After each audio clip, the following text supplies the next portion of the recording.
50%. Aksyon Radio Bacolod, #1. During this crisis, the result of the survey proves that Aksyon Radio Bacolod serves the public best and will continue to give you the best broadcasting activities. Madamo nga salamat mga ka-aksyon for making us #1. Aksyon Radio Bacolod, #1.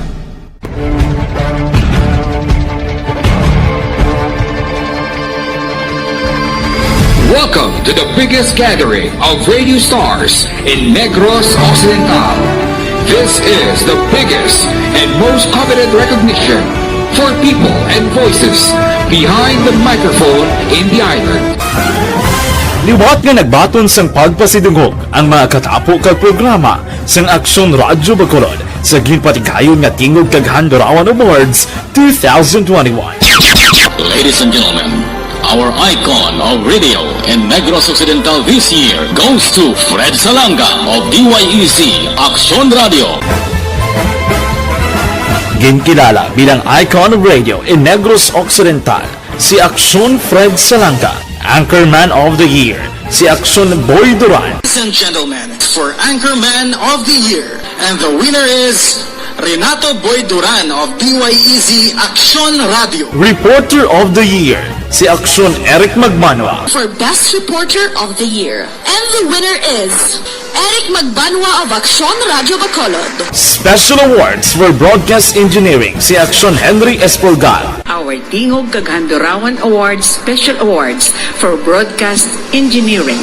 And the winner is Henry Espolgar, DYEC Aksyon Radio Bacolod. Best Entertainment Program for AM, ang harana sa DYEC Aksyon Radio Bacolod. The nominees for Best Entertainment Program for AM, Ronda Extra, Tingog Mo, Tukibon Ko, and Harana. And the winner is Harana by Aksyon Radio Bacolod. Aksyon Radio Bacolod, #1. Madamo nga salamat mga ka-aksyon sa padayon nga pagsalig sa matugtuod nga numero 1 nga istasyon. DYEC Aksyon Radio Bacolod. Aksyon Radio Bacolod, #1.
Hindi pa rin natatapos ang laban natin sa COVID-19. At sa labang ito, isa sa pinakamahalagang armas natin ang tamang impormasyon. Importanteng maalam tayo kung paano ba natin mababawasan ang tsansang mahawaan tayo ng COVID-19. Pero, ano nga ba ang alam natin ngayon tungkol sa pagkalat ng COVID-19? Base sa kasalukuyang pag-aaral, ang COVID-19 ay sumasama sa droplets sa tuwing may umuubo, bumabahing, kumakain, nagsasalita, o kahit sa paghinga. Kadalasan, hindi natin namamalayan ang pagtalsik ng mga droplets na ito dahil hindi sila nakikita. Ano naman ang magagawa natin para maibaba ang exposure natin o tsansang magka-COVID? Kailangan nating maibaba ang exposure mula sa virus tuwing nakikipagsalamuha tayo sa iba. Isa sa pinakamainam na tool, ang face mask, upang mabawasan ang ating exposure at ang pagkalat ng COVID-19. Kaya naman, face mask ang bida topic natin for today. Binabawasan ng mask ang tsansang makahawa at makapanghawa tayo sa ibang tao. Ayon sa current studies, kaya nitong bawasan ang ating risk of infection ng 67%. Ngayon, napakadami ng face mask na available para sa atin. Ika nga options, options, options. So, how do you get to decide which one to use? I-ready ang inyong mga phone at i-screenshot ang mga comparison na ito ng iba't ibang mask.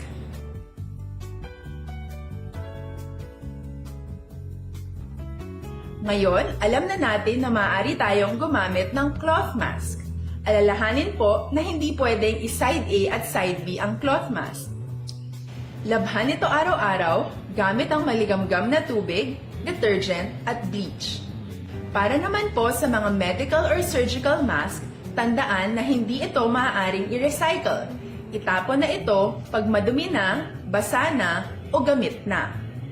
Samantala, ilaan naman po natin ang mga N95 mask para sa ating mga healthcare workers na patuloy na nakikipaglaban sa COVID-19. Huwag din po natin kalimutan na hindi natin nirerekomenda ang paggamit ng N95 respirators with valve. Habang kaya nitong protektahan ka sa virus, hindi naman ito mapoprotektahan ang mga tao sa paligid mo.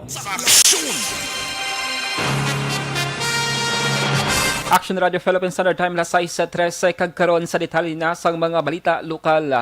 Ging kumpirmara ni Victoria City Police Station Chief Lieutenant Colonel Eduardo Corpus nga nalakip sa listahan bilang station level drug personality si Danilo Sangkap Jr. nga ginluthang kag napatay sa tubangan sang Barangay Hall sang Barangay Stefania Syudad sang Bacolod kagabi Miyerkules. Sa interview sa Aksyon Radio, ging kumpirmara ni Corpus nga si Sangkap ang nagapuyo sa may Barangay 7 Poblasyon anay Siman kag bata sang anay pulis sa may syudad sang Victoria. Ginalagar ni Corpus kasi Sangkap ang nalista sang ilahanay bilang high value target sa ila police operation matapos na kumpirmar nga siya nagadeliver kag nagadala sang illegal nga droga para sa mga drug pushers sa among syudad. Nahuli ko yan last year yata, I think, camping. And at the same time, every time na may mahuhuli kami dito ng mga drug personality, ang tinuturo siya na kanya nanggagaling yung source. That is why nasa watchlist namin na siya. Yan si Mr. Danilo Sangkap Jr. Si Lieutenant Colonel Eduardo Corpus ang hepe sang Victoria sa PNP. I-review sang Police Station number 4 ang nakuha nilang CCTV sa lugar sa diin gintiro si Danilo Sangkap Jr. nga pumulo isang Barangay 7 Syudad sang Victoria sa nagapati sa Police Major John Ray Batadlan ng hepe sa Police Station number 4 nga dako mabulig sang CCTV agud makuha ang plate number sang itong nga SUV nga ginsakyan sang apat ka mga persona nga nagtiro sa biktima. Suno kay Batadlan, matapos gintiro ang biktima, gilayon nga nagpalagyo ang mga persona sakay sa SUV nga ito padulong sa direksyon sang Sofia Gonzaga Street, Barangay Stefania. May mga nestorya na ang investigador nga testigo nga posible makahatag sang dugang impormasyon sa natabo nga krimen. Nagapati man si Batadlan nga posible may natabo nga lansihanay sa transaksyon sa illegal nga droga. Mismo si Police Lieutenant Colonel Eduardo Corpus ang hepe ng Victoria's PNP ang una nga nagkumpirmar sa Aksyon Radio nga isa sa mga suppliers sang shabu ang biktima sa may syudad sang Victorias kag katupad nga mga banwa. Uno na naitinguan to ang salakyan, ang SUV nga itom ma-identify, eventually plate number makuha ta sa bulig sa CCTV. Posible na action may kangkana na sa illegal drugs ang natabo kagabi. Ang hepe sa Police Station number 4, Police Major John Ray Batadlan. Sa iban nga balita lokal, kapin 680,000 nga balor sang suspected shabu nakuha sa bypass operation sa may parking lot sing sa mall sakop sang South Capitol Road, Barangay 8, Syudad sa Bacolod subong hapon Huwebes. Ging kilalang mga nadakpan nga sanday Susana Diaz, 62 anyos, residente sang Purok Sigay, Barangay 2, Bacolod City, kag si Jose Carlos Salgado, 21 anyos, residente sang Barangay Ginhalaran, Syudad sang Silaya. Ginpangunahan ang operasyon sang Special Operations Unit o kon SOU Region 6 upon man ang PNP Drug Enforcement Group kag Police Station number 2. Ang droga na ang nagabugat sang 100 gramos kag nasulod sa ice wrapper. Ang mga nadakpan ginakabig nga mga bag-o nga high value individuals nga nagaoperar sa Bacolod kag katupad nga mga syudad. Sa dugang pang balita lokal, preso na sa may Himamaylan PNP ang duha ka ginaligar miyembro sa New People's Army o NPA nga nagkaladakpan sa hot pursuit operation sang Philippine Army sa may Barangay Buena Vista, syudad sang Himamaylan, mga alas 11 kagabi Miyerkules. Ging kilala na dakpan ni Sanday Kenneth Nabong, 30 anyos, kay Jason John Gazon, 29 anyos, tanan nagapuyo sa may barangay Antonio sa Mumay nga syudad. Sunod kay Acting Chief of Police nga si Police Lieutenant Colonel Norberto Barneso, Sanday Nabong Kaganzon, upod sa pila ka NPA nga nakaenkwentro sang Philippine Army sang temprano pa sa mga lugar. Nakumpeskar sa poder sang duha ang duha man kakalibre 45 nga armas luthang, mga bala, mga subversibong dokumento kag cellphone. Sa katapusan nga balita lokal, mas sobra 50 ka mga mangunguma si dalam sang Task Force Mapalad akong TFM ang nagpiket protesta sa may tubangan sa Department of Agrarian Reform sa may Purok Dawis, Barangay 14, syudad sang Bacolod, Subong adlaw. Sunod kay Edna Sobre Caray, spokesperson na sang grupo, sa ika-33 katuig na sang Comprehensive Agrarian Reform Program sa Pilipinas, 33 pa lamang ka mga asyenda ang wala nahatag sa mga landlord kag private land holdings para sa mga CARPA beneficiaries. Sa baylo, ginakontrol pa ang mga ini.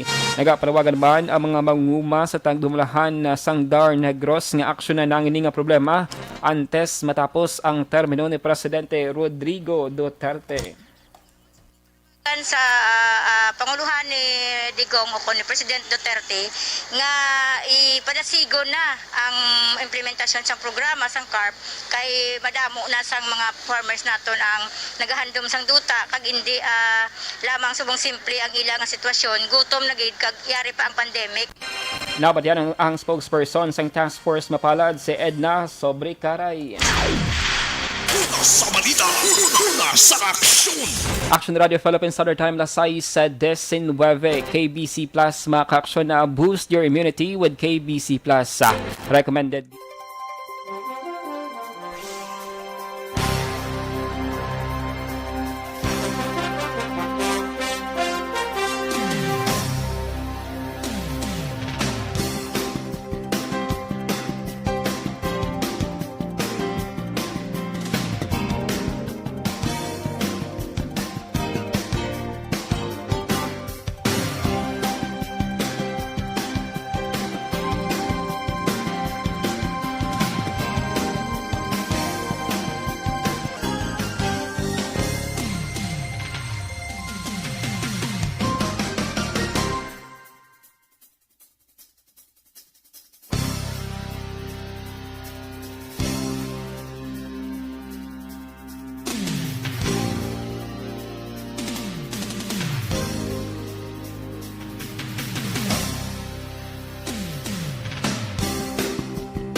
Do not just throw away questions and statements. Kasma ng aton siling Facebook page pagiya sa Aksyon Radio. Ladies and gentlemen, this is Aksyon Radio Bacolod. Aksyon Radio Bacolod, number 1.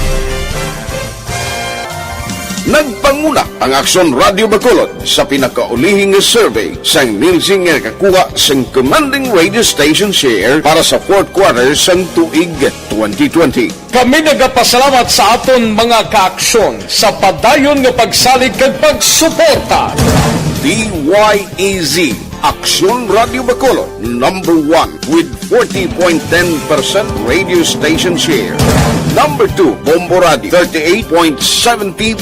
Number 3, RMN Bacolod, 14.50%.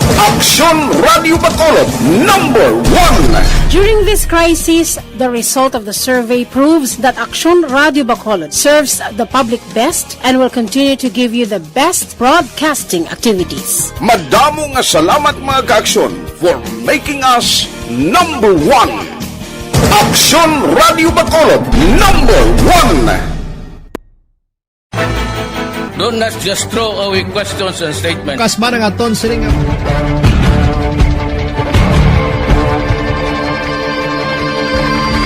Welcome to the biggest gathering of radio stars in Negros Occidental. This is the biggest and most coveted recognition for people and voices behind the microphone in the island. Liwat nga nagbaton sang pagpasidungog ang mga katapo kag programa sang Aksyon Radyo Bacolod sa ginpatigayon nga tingog kag Handurawan Awards 2021.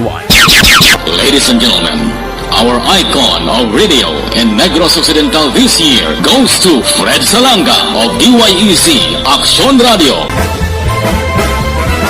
Ginkilala bilang icon of radio in Negros Occidental, si Aksyon Fred Salanga. Anchorman of the Year, si Aksyon Boy Duran. Ladies and gentlemen, for Anchorman of the Year, and the winner is Renato Boy Duran of DYEC Aksyon Radio. Reporter of the Year, si Aksyon Eric Magmanwa. For Best Reporter of the Year, and the winner is Eric Magbanwa of Aksyon Radio Bacolod.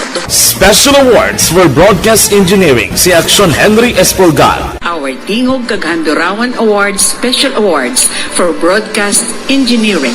And the winner is Henry Espolgar, DYEZ Aksyon Radio Bacolod. Best Entertainment Program for AM, ang harana sa DYEZ Aksyon Radio Bacolod. The nominees for Best Entertainment Program for AM, Ronda Extra, Tingog Mo, Tukibon Ko, and Harana. And the winner is Harana by Aksyon Radio Bacolod. Aksyon Radio Bacolod, number 1. Madamo nga salamat mga ka-aksyon sa padayon nga pagsalig sa matudtuod nga numero 1 nga istasyon. DYEZ Aksyon Radio Bacolod. Aksyon Radio Bacolod,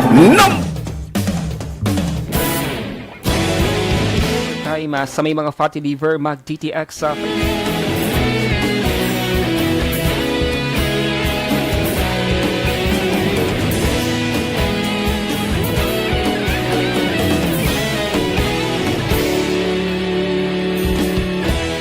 Agapasumbanwa, mapugnaw nga hangin agadapyan na. Ikaw nang ginapamati ang namon ginasandigan. Tingog sang probinsya. Natumod na sa gobyerno ang 1,500 ka mga barangay sa bugos nga Pilipinas nga ginakabig center of gravity sa COVID-19 pandemic. Sulod kay Vaccine Czar Carlito Galvez Jr. Ini nga mga barangay ang hatagan sang madamong nga bakuna kontra COVID-19. Ini ang base man sa mando ni Presidente Rodrigo Duterte nga hatagan sang prioridad sa pagbakuna ang mga lugar nga may mataas nga kaso sang COVID-19. Nagpasiguro man si Galvez nga hatagan sang bakuna mga local government unit nga lubos nga nagakinahanglan na. Sunod pa sa Vaccine Czar katunga sa mga manug-abot nga bakuna ang pagadalon sa mga lugar sagwa sang Metro Manila. Samtang ginbawian sang kabuhi si Davao del Sur Governor Douglas Cagas bangon sa komplikasyon sang COVID-19 kinasang aga Webes nga adlaw. Sa statement kay ginpagwa sang pamilya nga na-post man sa Facebook account sang provincial government, ila ginakasubo ang pag-anunsyo nga pagtaliwan sang gobernador bangon sa COVID-19 complications. Para sa pamilya si Cagas ang isa ka dedicated nga public servant kang iya kabuhi ang isa ka inspirasyon. Gindalang bangkay sang gobernador sa may syudad sang Davao para sa cremation. Sa dugang pangabalita national, kumpirmado nga magatambong si Presidente Rodrigo Duterte sa pagdumdum sang Independence Day sa Hunyo 12, Sabado nga daw. Inina ang kaduwa nga tion nga magatambong ang presidente sa abong nga aktibidad Umpisa nga nagpungko bilang presidente sang Pilipinas kag una na sadto sang 2018 sa may Kahawit, Cavite. Sunod kay presidential spokesman Harry Roque, magatambong si Duterte sa aktibidad sa gwa sang Metro Manila. Wala gin paliag ni Roque ang lugar nga katuan sang presidente bangod man sa iya nga seguridad. Sa katapusan nga balita national, gin-question ni Senador Francis Pangilinan ang pangabay sa Department of Budget and Management akong DBM nga dugang 25 billion pesos para magbakal sa COVID-19 vaccines. Suno kay Pangilinan, ang gobyerno ang ma-report pa lamang kung pila sa 82.5 billion pesos na ginalokara para sa pagbakal sa bakuna ang nagasto na. Suno sa senador, luyag nila may buluan kung ano ang natabo sa 82.5 billion pesos kag nga may pangabay nga dugang 25 billion pesos. Ginpahagman sang senador nga nagpabutyag na si Senate President Vicente Soto III nga magpatigayon sang Committee of the Whole hearing ang sa COVID-19 response sang Pilipinas. Nanawagan man si Pangilinan na sang intensified information dissemination campaign sa COVID-19 vaccines matapos nagapakita sa datos sa Department of Health nga kapin 113,000 ka mga Pinoy ang wala sa gihapon nagbaton sang ikaduwa nga dose sang bakuna. Sa balita, una sa aksyon! Lasay sa 28 sa Aksyon Radio Philippine Standard Time. Nagabalik-balik balang imong hilanat, nagasakit kag nagakatol balang imong tutulan nga